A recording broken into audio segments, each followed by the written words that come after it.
Christmas in Chicago is usually beautiful.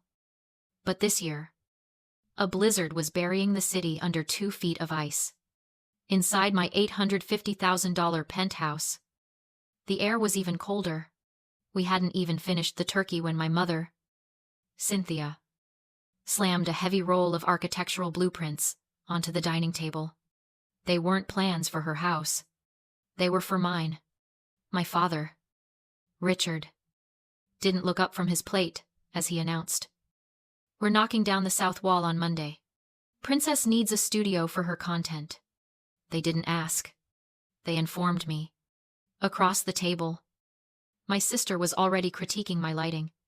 The audacity was absolute. I froze, my hand tightening around the carving knife. Have you ever had a family member act like they own the life you built from scratch?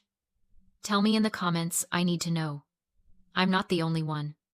I stepped out onto the balcony, the glass door sliding shut behind me and muffling the sound of their excitement. The wind off Lake Michigan was brutal, a sub-zero knife that cut right through my silk blouse. But I welcomed it. It felt honest. Inside, my family was warm, fed, and busy planning how to dismantle my life. Outside, the city was a frozen wasteland. It was fitting, you see. In my family, weather isn't just weather. It is destiny. The story had been told so many times it had become scripture. I was born during the Great Blizzard of '92. A night so violent it knocked out the hospital's power grid. My mother, Cynthia, shivered in the dark for 12 hours without an epidural.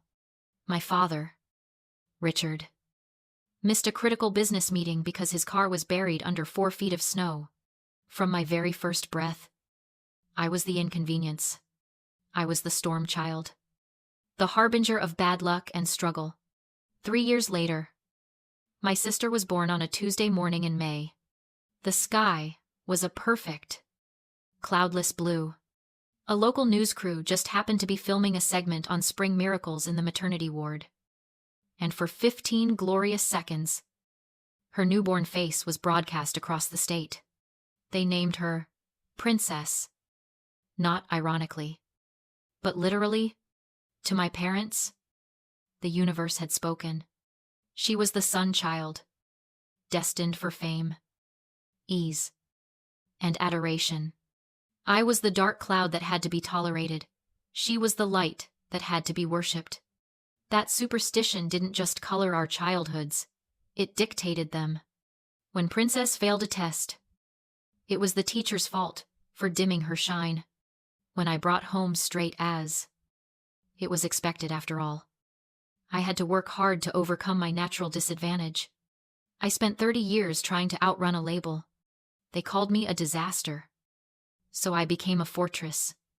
I built this career, this wealth, this reputation, not just because I wanted to, but because I had to survive the narrative they wrote for me. I worked 80-hour weeks, clawed my way up from junior copywriter to creative director, and saved every penny, while my sister drifted from one failed influencer venture to another, funded entirely by my parents' retirement savings. I looked back through the glass. Princess was holding court at the head of the table, gesturing wildly with a wine glass I had bought in Italy.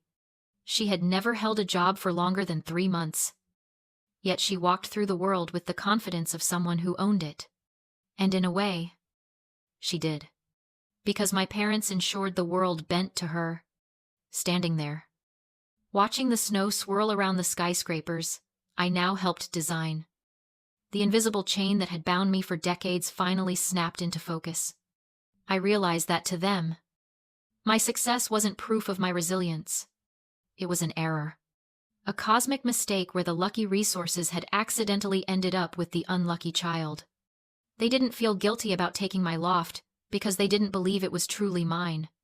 In their twisted, superstitious logic, taking my home wasn't theft. It was a correction. They were simply restoring the natural order where the sun child shines and the storm child exists only to be harvested. I finished my wine in one swallow. The cold had numbed my fingers. But my mind was finally terrifyingly clear. If they thought I was a storm, I decided right then and there that I wouldn't disappoint them. I would show them exactly what a storm could do. I slid the glass door open and stepped back into the warmth of the penthouse.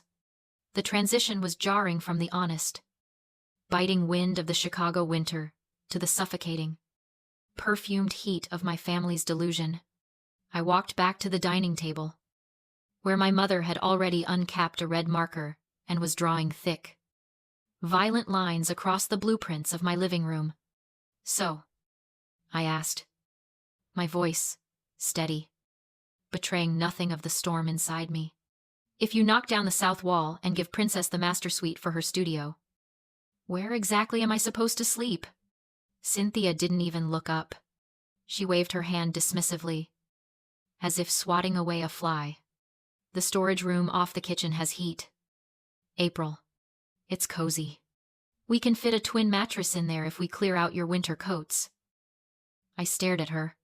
The storage room, a windowless, 6 by 8 foot box where I kept my vacuum cleaner and holiday decorations.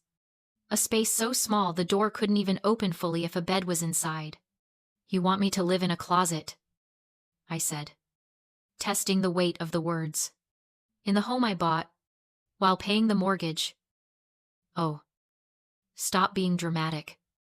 My father, Richard, chimed in, pouring himself another glass of my expensive Cabernet. "You're at the office 14 hours a day anyway. You don't need a view to sleep. Princess needs that southern exposure for her lighting. It's critical for her brand. Think of it as an investment in the family's future." Princess looked up from her phone, her nose wrinkling as she scanned the high ceilings of my loft. "Honestly, April, Richard is right. Plus, the energy in here is really heavy, stagnant. I'm going to have to smudge the whole place with sage and bring in some crystals before I can even think about creating content here. It feels blocked, like you." She said it with such casual disdain, picking at a hangnail while discussing the erasure of my existence in my own home. And that was the moment the final lock in my chest clicked open. I looked at their faces. There was no malice. There was no secret, villainous twisting of mustaches. There was only a terrifying, bland earnestness. And that was the horror of it. This wasn't simple greed. This was the trap of normalized cruelty. Over 3 decades, they had constructed a reality where my suffering was not just acceptable, it was the necessary fuel for their engine. They didn't feel guilt about displacing me because, in their minds, I wasn't a person with rights. I was a resource. I was the supporting beam that held up the Temple of Princess.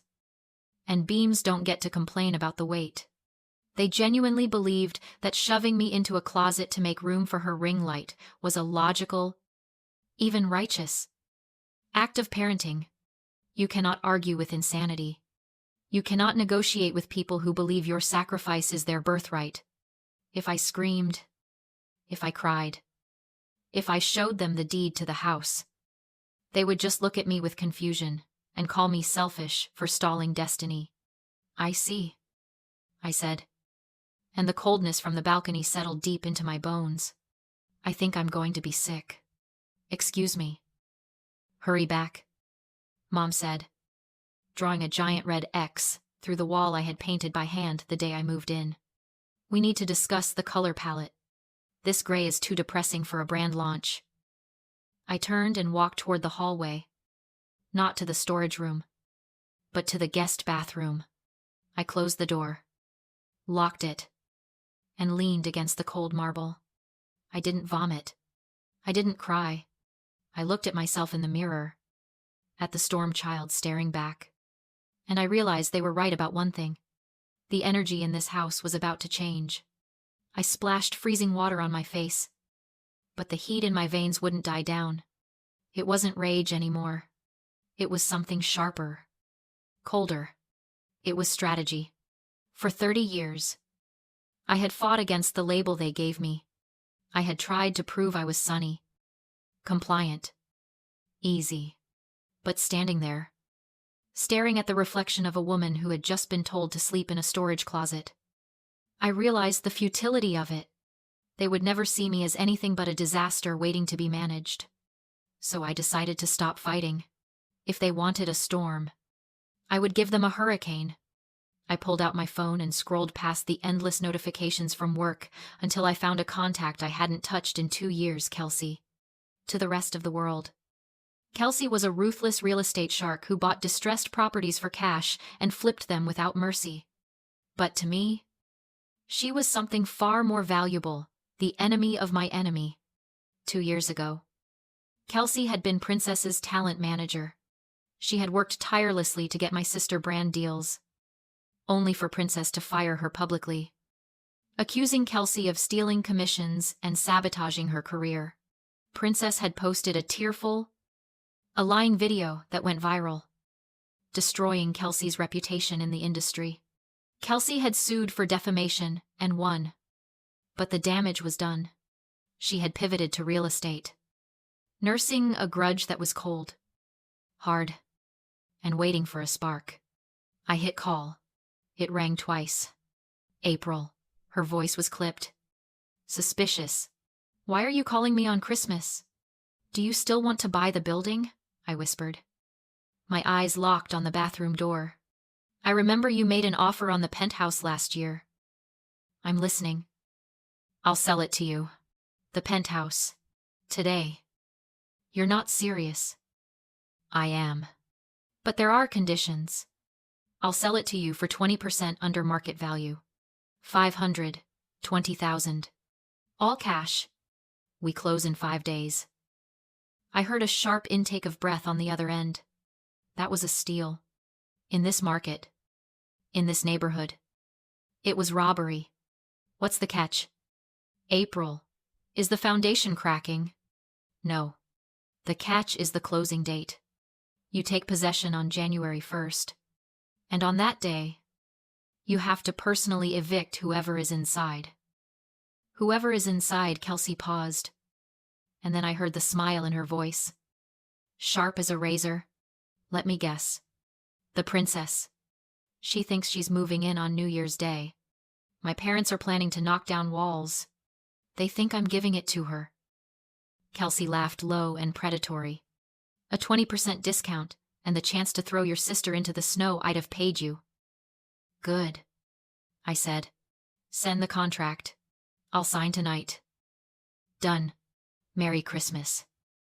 I ended the call and studied my reflection. The storm child was gone. What stared back was calm. Centered. Lethal. I fixed my lipstick, unlocked the door, and went back to perform. In the living room, my parents were already planning demolition. I apologized softly, admitted I'd been selfish, and handed Princess an old spare key deactivated months ago. You'll need this for the movers. She snatched it, already hunting for selfie angles.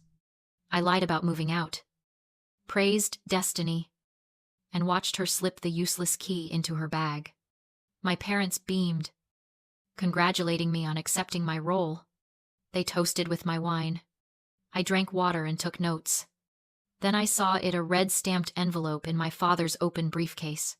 Final notice. While they argued over curtains, I checked public records. My parents had taken a second mortgage, high interest. Predatory. Beneficiary. Princess Inc. 3 more loans followed. They hadn't funded her lifestyle with savings. They'd mortgaged their lives. This wasn't about a studio. They planned to force me to sign over my deed and use my equity to save themselves. They weren't careless. They were parasites. On January 1st, a blizzard buried Chicago. From my hotel near O'Hare, I watched the security feed. At 1000 a.m., they arrived. Sedan. SUV. Moving truck. Princess vlogged her new beginning. She entered the code. Nothing. Tried the key. Nothing. Panic bloomed. They pounded on the glass. Then the door opened to Kelsey. This is private property. she said calmly. April sold it to me last week. Princess screamed. My parents froze. Plans aren't deeds, Kelsey said, holding up the paperwork. Everything inside now belongs to me. When my father threatened her with a sledgehammer, she held up another document, the foreclosure notice on their house. You came to steal her equity because you're broke, Kelsey said softly. The bank owns your house. I own this one. You're not moving in. You're homeless. The champagne bottle shattered. Their power collapsed with it. Kelsey closed the door.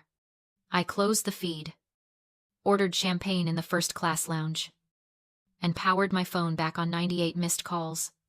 Begging. Threats. Accusations. I blocked them all. Family isn't sacred. Love is chosen. Respect is earned. And when people decide to sacrifice you to save themselves, you owe them nothing. My flight to Tokyo boarded in 2 hours. New job. Clean slate. No baggage. They called me the storm child as an insult. They forgot what storms do. They clear what's rotten. I wasn't the disaster. I was the cleansing.